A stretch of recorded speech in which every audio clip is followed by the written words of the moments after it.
जैन साथियों, आज हम मैथ के ट्रिकी फार्मूले से साधारण ब्याज और चक्रवृद्धि ब्याज के सवालों की शॉर्ट ट्रिक बताएंगे। देखिए दोस्तों, पहला सवाल कह रहा है किस राशि पर 6% वार्षिक चक्रवृद्धि ब्याज की दर से 2 वर्ष में चक्रवृद्धि ब्याज और साधारण ब्याज का अंतर 72 रुपया होगा।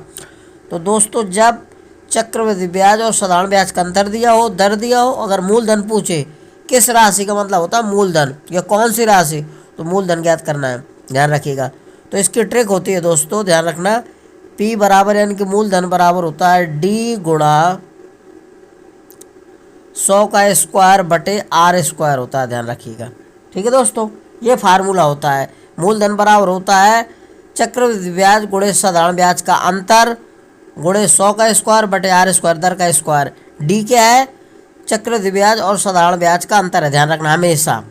और R क्या है? दर है, ये तो दर का स्क्वायर होता है। तो दोस्तों देखिएगा, इसमें कह रहा है चक्रवृद्धि ब्याज और साधारण ब्याज का अंतर कितना दिया? 72। तो यहाँ रख दो 72 गुणा 100, तो 100 का 2 बार गुणा कर दो। अब R स्क्वायर यानी कि दर कितनी रखी? 6, तो 6 का गुणा कर दो, 6 6 कितना हो जाएगा? 36। अब 36 से कम 36, 36 दूना 72, तो 10 100 गुणे 100 10,000, और 2 का गुणा कर दो तो ये 20,000 आ जाएगा। 1 2 4 0 हो जाएंगे। तो मूलधन व राशि कौन सी हो जाएगी? 20,000 आ जाएगी। ध्यान रखना दोस्तों, ये फार्मूला सिर्फ 2 वर्ष के लिए लागू होता है, ध्यान रखना। जब समय दे रखा हो 2 वर्ष के लिए लागू होगा, 3 वर्ष 4 वर्ष में नहीं लागू होगा, ध्यान रखना। जब 2 वर्ष लिखा हो तब ये फार्मूला लिखेंगे। मूलधन बराबर होता है चक्रवृद्धि ब्याज गुणे साधारण ब्याज का अंतर गुणे 100 स्क्वायर बटे दर का स्क्वायर यानी R स्क्वायर। ध्यान रखना 2 वर्ष के लिए है नोट, विशेष तौर से ध्यान रखना, 3 वर्ष 4 वर्ष में ना लगा देना। ठीक है दोस्तों, अगला सवाल है, कह रहा है किसी राशि पर 4% वार्षिक दर से 3 वर्षों में चक्रवृद्धि और साधारण ब्याजों में 48.64 रुपये का अंतर है, तो वह राशि, तो राशि हमें क्या ज्ञात करना है दोस्तों? P मूलधन ज्ञात करना है, ध्यान रखना। तो इसकी ट्रिक होती है P बराबर D गुणे 100 का क्यूब बटा, ध्यान रखना, R स्क्वायर, फिर लिखना है 300 प्लस R। ये इसकी ट्रिक होती है, ध्यान रखना। तो दोस्तों हमें क्या करना है, अब लगाते हैं, देखिएगा। तो D का मान कितना दिया है? 48.64 गुणे 100 का क्यूब बटा R स्क्वायर, R का मान दिया 4, तो 4 चौको 16 गुणे, अब यहाँ लिखेंगे क्या? 300, और 300 में 4 जोड़ोगे तो 304 आ जाएगा दोस्तों। अब ध्यान रखिएगा, ये दशमलव हटाएंगे, तो दशमलव हटाने के बाद क्या करेंगे? इसमें 2 जीरो बढ़ा लेंगे, यानी कि 100 का गुणा कर दो बाहर। ठीक है, अब देखिएगा, ये 304 दूना, इसको काट सकते हैं हम, इसको काट दो पहले 16 से, 16 48 और 0 16 चौको 64, 304 आ गया। तो 304 से 304 कट जाएगा पूरा। ठीक है दोस्तों, अब क्या है यहाँ? 100 की घात 3 है, तो 3 बार खोल दो उसको, 100 गुणा 100 गुणा 100 बटा है आपका क्या? 100 बचा है सिर्फ, ये दशमलव वाला, तो 100 से 100 कट गया पूरा। अब ये 10,000 आ जाएगा दोस्तों, क्या आएगा? 10,000। ठीक है, तो वह राशि कितनी हो जाएगी? 10,000, यानी कि पहला विकल्प सही हो जाएगा। ठीक है दोस्तों, तो ध्यान रखिए, जब भी चक्रवृद्धि और साधारण ब्याज का अंतर दिया और राशि पूछे और दर दिया हो, और ये दोस्तों 3 वर्ष के लिए फार्मूला है, ध्यान रखना। ये 2 वर्ष में नहीं लागू होगा, ना 4 वर्ष में, सिर्फ 3 वर्ष के लिए लागू होगा, ध्यान रखना। तो P बराबर का होता है D गुणे 100 की घात 3 बटा R स्क्वायर, फिर कोष्टक में 300 प्लस R होता है, ध्यान रखना। R जहाँ क्या है? दर है, और D क्या है? चक्रवृद्धि और साधारण ब्याज का अंतर है। ठीक है दोस्तों, अगला है 5,000 रुपये पर 10% वार्षिक दर से 3 वर्षों में प्राप्त चक्रवृद्धि और साधारण ब्याजों का अंतर क्या होगा? तो दोस्तों इसी तरह का सवाल ये भी है। मूलधन दे रखा है P 5,000, दर R दिया 10%, और 3 वर्षों में प्राप्त चक्रवृद्धि ब्याज और साधारण ब्याजों का अंतर क्या है। तो दोस्तों इसमें क्या ज्ञात करना है, हमें डी ज्ञात करना है। ठीक है, क्या ज्ञात करना है, डी ज्ञात करना है। तो इसकी ट्रिक क्या होती है दोस्तों, पी बराबर, ध्यान रखिएगा, पी बराबर क्या होता है, इसकी ट्रिक ये होता है डी गुणा 100 का क्यूब बटा आर स्क्वायर गुणा 300 प्लस आर। ठीक है दोस्तों, अब मूलधन कितना दिया, 5000, तो यहाँ लिख दो 5000। ठीक है, बराबर डी चाहिए हमें, साधारण ब्याज, उस चक्रवृद्धि ब्याज और साधारण ब्याज का अंतर ज्ञात करना है, डी। अब यहाँ लिखा है 100 का क्यूब, तो इसको 100 का 3 बार ऐसे गुणा कर दो। ठीक है साथियों, अब बटा क्या करना है हमें, आर का मान कितना दिया है, आर स्क्वायर यानी कि तो 10 कवर करोगे तो 100 आ जाएगा, गुणे यहाँ 300 प्लस आर यानी कि 300 में आर का मान 10 जोड़ोगे तो 310 आ जाएगा। ठीक है दोस्तों, अब इसको हल कर लो, 1 0 2 0 3 0, तो 1 0 2 0 3 0 काट देंगे दोस्तों, ध्यान रखना बराबर की तरफ काट दिए जाते हो, नीचे नीचे काट दो, 1 0 2 0 ये कट गए, तो दोस्तों 1 0 2 0 कट गए। अब आपका 10 बचा है ऊपर, 10 से एक ये 0 और काट दो ये। ठीक है, तो आपका सिर्फ बचा कितना, 31 बचा और ये 5 बचा। तो अब डी की जब वैल्यू निकालोगे तो ये कैंची गुणा हो जाएगा, ये यहाँ पहुँच जाएगा, तो आपका 31 गुणे 5 करेंगे तो 5 का 5 पानते ही 15, कितना आ जाएगा, 155 आ जाएगा। तो 155 रुपये की इसमें क्या होगा, साधारण ब्याज, उस चक्रवृद्धि ब्याज और साधारण ब्याज का अंतर कितना होगा, 155, ध्यान रखिएगा। तो इस तरह से हल कर लेंगे दोस्तों। तो साधारण ब्याज और चक्रवृद्धि ब्याज और साधारण ब्याज का अंतर कितना है, डी का मान आ गया 155 रुपये। ठीक है साथियों, जैसे अभी पहले सवाल बताया तो उसी तरह से ये सेम।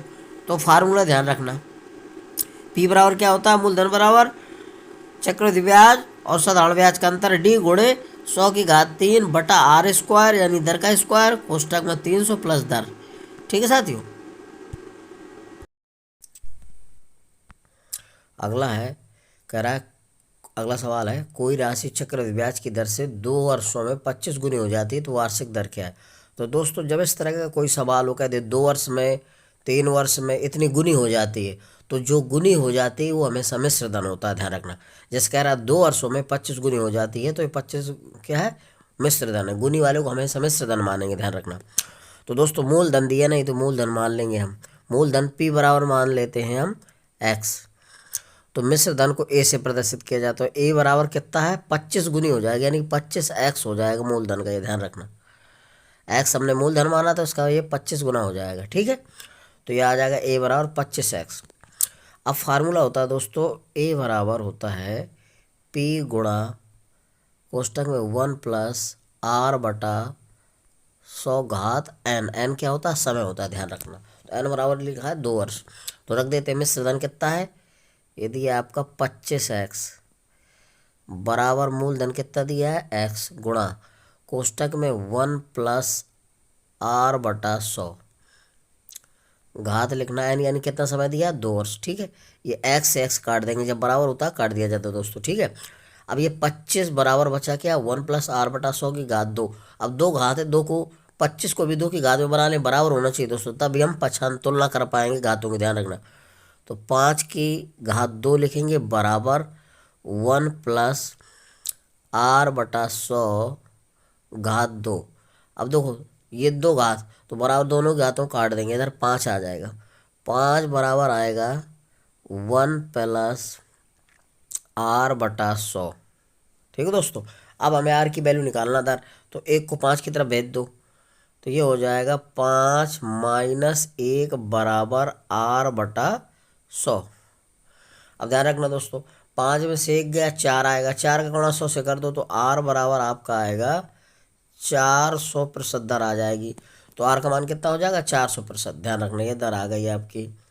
ठीक है दोस्तों, जब भी कोई इस तरह का सवाल आए कि चक्रवृद्धि ब्याज की दर से 2 वर्ष या 3 वर्ष में इतनी गुनी हो जाती है तो मूलधन एक्स मान लेंगे और मिश्र धन उसका जितना भी कहे गुनी वो मिश्र धन हो जाता है, फिर ये फार्मूला लगा देंगे, फिर दोनों पक्षों में घातों की तुलना कर लेंगे, घात के रूप में बना लेंगे। ठीक है दोस्तों, वही आंसर हो जाता है। ठीक है। अगला सवाल है, कह रहा है कोई राशि चक्रवृद्धि ब्याज की दर से 5 वर्षों में 4 गुनी हो जाती है, तो वह राशि समान दर से कितने वर्षों में 64 गुनी हो जाएगी। दोस्तों जब इस तरह का सवाल हो तो देखो 5 वर्ष में कितनी होती है, 4 गुनी में। तो 64 को अगर हम है तो 4 के रूप में बना लें, जैसे 4 गुनी लिखा तो 4 के रूप में बना लें, क्योंकि ये भी गुनी है। तो 64 के आवाज फैक्टर करेंगे, 4 गुणा 4 गुणा 4, 4 चौको 16, 16 चौको 64 हो गया। अब दोस्तों 4 की पावर 3 कर लेंगे। तो देखिए जब दोस्तों 5 वर्ष में 4 गुनी होती है, ध्यान रखना, तो 64 गुनी कितने वर्ष में होगी ये पूछ रहा है। तो दोस्तों ये 4 के है सेम, 4 की पावर ये। दोस्तों ये जो 3 लिखा है, तो 3 का गुणा हम 5 वर्ष से गुणा कर देंगे। तो दोस्तों 3 गुणे 5, तो पानते हैं कितना, 15। 15 वर्ष में कितनी हो जाएगी, 64 गुनी हो जाएगी। ध्यान रखना जो भी संख्या दे कि 64 गुनी हो जाए, तो जैसे यहाँ कहता है 5 वर्ष में 4 गुनी होता है, 64 का आवाज फैक्टर करके हम 4 की पावर के रूप में बना लेंगे। फिर जितनी घात आए उसका वर्ष से गुणा कर देते हैं, वही वर्ष आ जाएगा उसका। 64 गुनी कितने में हो जाएगी, तो 4 की 64 के आवाज फैक्टर के लिए 4 गुणे 4 गुणे 4, 4 चौको 16, 16 चौको 64, 4 की पावर 3। जब 5 वर्ष में 4 गुनी होती है, ठीक है, तो 64 गुनी कितने हो जाएंगे, पानते ही 15, इस 3 का गुणा 5 से करा देंगे, तो 15 वर्ष में 64 गुनी हो जाएगी। ठीक है साथियों, इस तरह से लगाना। जब भी कोई सवाल आ जाए तो उसका आवाज फैक्टर के घात के रूप में बना लो, जितने पहला कहता है 4 गुनी, इसी के रूप में बनाना है, और जितने वर्ष दिया है घात का गुणा करा देंगे, वही उसका आंसर हो जाएगा। ठीक है साथियों। अगला सवाल है, कह रहा कोई राशि किसी निश्चित समय में, यानी कि समय निश्चित में 8% वार्षिक साधारण ब्याज से 3 गुनी हो जाती है, वह किस दर से उतने ही समय में 5 गुनी हो जाएगी। तो दोस्तों जब इस तरह का सवाल हो तो इसकी एक ट्रिक होती है, ध्यान रखिएगा। ट्रिक क्या होती है, N1 - 1 बटा, ठीक है दोस्तों, R1 यानी कि दर बराबर N2 - 1 बटा R2, ध्यान रखिएगा। ठीक है, जब समय कह दे उतने ही समय में, यानी कि जब समय बराबर हो, तो फार्मूला होता है N1 - 1 बटा R1 बराबर N2 - 1 बटा R2। अब ध्यान रखना जितनी गुनी हो जाती गुना n का मान होता है, तो जैसे हम कितना है, दर से 3 गुनी हो जाती है, N1 का मान है, और उतने ही समय में 5 गुनी हो जाती है, N2 का मान है। ध्यान रखना जब गुना जितना कहते 2 गुना 3 गुना 4 गुना, ये n का मान होता है, यानी कि N1 N2 का। तो अब हमें क्या करना है, दर दे रखा है कि R2 निकालना है।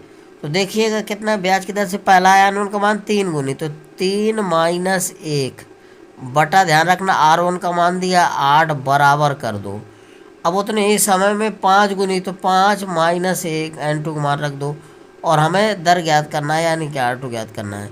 तो जब 3 में से 1 घटाओगे तो 2 आ जाएगा, तो 2 बटा 8 लिख देंगे, बराबर 5 में से गया 4 बटा R2 लिख देंगे।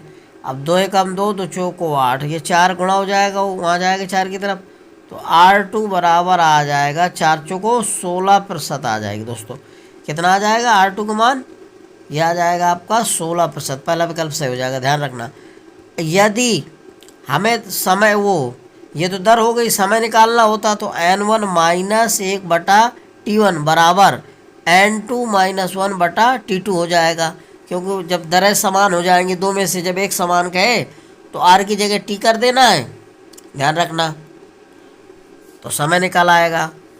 ठीक है दोस्तों, और अगर दर निकालनी हो तो दर लिख देंगे R1 R2। ठीक है, और गुनी आप जब बता दिया है कि N1 N2 के मान होते हैं। ठीक है दोस्तों, यदि मेरा वीडियो आपको अच्छा लग रहा है तो मेरे वीडियो को लाइक और सब्सक्राइब करिए बस। ठीक है दोस्तों, जय हिंद।